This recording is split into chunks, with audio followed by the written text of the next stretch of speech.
Hello' everyone, আজি বনাবলৈ ওলাইছোঁ কলডিল। মচুৰ দালি অকণমানেদি কলডিল বনাওঁ বুলি ভাবিলোঁ। এয়া কলডিলখিনি মই ৰুকনিত ৰুকি লৈ পেলাই কুকাৰতে মচুৰ দালিৰ লগতে বহাই দিলোঁ।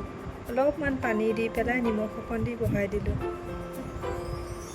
এয়া গোটেইখিনি। তাৰপাছত মই বাকী বস্তুখিনি যোগাৰ কৰি ল'লোঁ। পিঁয়াজ, আদা, নহৰু, বেলেগ আৰু একো দিয়াই নাই বাৰু। পিঁয়াজ, আদা, নহৰু এনেকৈ দিছোঁ। পিঁয়াজখিনিও মই ৰুকি লৈছোঁ, তেতিয়া ভাল লাগে।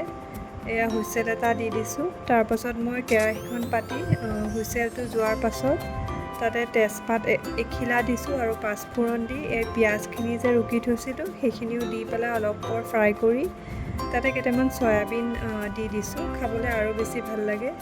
চয়াবিন দি পেলাই তাতে হালধি দি ধুনীয়াকৈ অলপ পৰ ফ্ৰাই কৰি লৈ তাতে আদা নহৰু খুন্দি থৈছিলোঁ সেইখিনিও দি দিলোঁ। দি দিয়াৰ পাছত মই যিখিনি বইল কৰি থৈছিলোঁ এয়া অকণ জিৰা গুড়িও দি দিছোঁ আৰু মই যিখিনি বইল কৰি থৈছিলোঁ সেইখিনিও ইয়াতে এতিয়া মই ঢালি দিম। এয়া ঢালি দি পেলাই উতল অহাৰ পাছত ধুনীয়াকৈ গৰম মছলা দি সেয়া পৰিৱেশন কৰিম। ভিডিঅ'টি চাই কেনে পালে জনাব। আজিলৈ আহিছোঁ, বাই বাই।